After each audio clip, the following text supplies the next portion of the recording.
નમસ્કાર. ઈશા શુક્લના આપ સર્વે ભારતવાસીઓને જય ભારત. લોકશાહી અર્થાત લોકોનું, લોકો દ્વારા, લોકો માટે ચાલતું શાસન.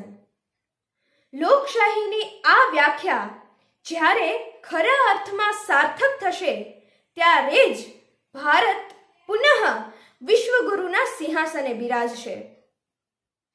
આગામી ગુજરાત વિધાનસભા સામાન્ય ચૂંટણી 2022 યોજાવા જઈ રહી છે ત્યારે દેવભૂમિ દ્વારકા જિલ્લામાં પણ 1 ડિસેમ્બર 2022ના રોજ આપણે સૌ સાથે મળીને આ લોકશાહીનો અવસર ઉજવીશું.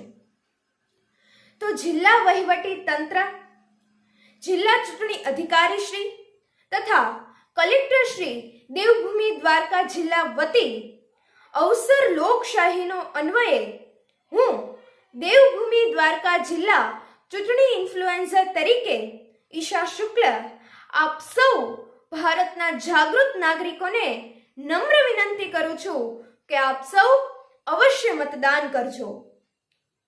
આપ યુવા હો, મહિલા હો કે પછી વૃદ્ધ હો, પરંતુ સમગ્ર ભારત દેશનું ભાવિ જેના હાથમાં છે તેવા યોગ્ય રીતે નેતૃત્વ કરનાર નેતા તથા પક્ષની પસંદગી કરવી એ આપણા સૌની નૈતિક ફરજ છે. મને આશા છે કે આપ સૌ મતદાન અવશ્ય કરશો અને સાથે સાથે અન્ય લોકોને પણ મતદાન કરવા માટે પ્રેરિત કરશો. મતદાન કરવું એ આપણી ફરજ.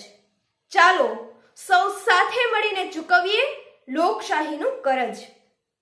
કારણ કે મતદાતા જો જાગૃત બનીને કરે રાષ્ટ્રનું ચિંતન, યોગ્ય વ્યક્તિને મત આપી કરે નૂતન રાષ્ટ્રનું સર્જન. તો ચાલો સૌ સાથે મળી મતદાન કરીએ અને દેશને મહાન બનાવીએ. જય ભારત.